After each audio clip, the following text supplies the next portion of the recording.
नमस्कार, म राजेश शर्मा, श्री जीवन ज्योति माध्यमिक विद्यालय बास्केट नगरपालिका नम्बर 2 राजा बर्दियाबाट। आज हामी यो शिक्षक आन्दोलन, शिक्षक महासङ्घद्वारा जारी गरेको आन्दोलनको तेस्रो दिनको सन्दर्भमा छौँ। यसै सन्दर्भमा मैले सरकारलाई झकझक्याउनको निम्ति 2 शब्द कविता मार्फत गरेको छु र यहाँ समक्ष त्यही कविता सुनाउन गएको छु। कृपया ध्यान दिएर सुनिदिनु होला। र मैले कविताको शीर्षक लेखेको छु, ज्ञानको दीप जलाउने हातले न्यायको भिख माग्नु पर्यो। शीर्षक यसो रहेको छ, ज्ञानको दीप जलाउने हातले न्यायको भिख मागेका छौँ। एक थान ऐन चाहियो भनी सडकमै हात थापेका छौँ।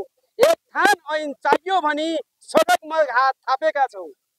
कापिरहेछ पर्खाल अन्यायको, कापिरहेछ पर्खाल अन्यायको, गुन्जिरहेछन् आवाजहरू। ए सरकार सुन न, हामी तडपिरहेछौँ, किन दिँदैनौ जवाफहरू। शब्द मात्रै सिकाउने होइन हामी, शब्द मात्रै सिकाउने होइन हामी, न्यायको बाटो देखाउँछौँ हामी। शिक्षामा परिवर्तन गराएर, शिक्षामा परिवर्तन गराएर इतिहासमा नाम लेखाउँछौँ पनि।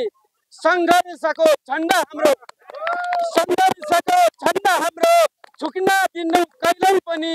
माग पुरा गर्देऊ सरकार, तिम्रै तारिफ जहिल्यै पनि। माग पुरा गर्देऊ सरकार, तिम्रै तारिफ जहिल्यै पनि।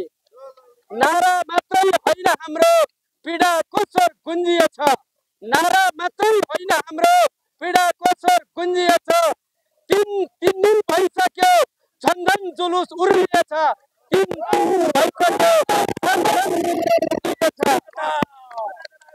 तलब सुविधा होइन हामीलाई, तलब सुविधा होइन हामीलाई, आत्मसम्मान चाहिएको छ।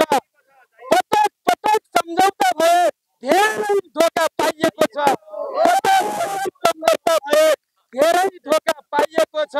ए सरकार अन्तिम लडाई लडिरहेछौ कि वार कि पार लाग्न भनी। ए सरकार अन्तिम लडाई लडिरहेछौ कि वार कि पार लाग्न भनी। पुरानो ऐन च्यातेर फाली नयाँ ऐन माग्न भनी। पुरानो ऐन च्याते फाली नयाँ ऐन माग्न भनी।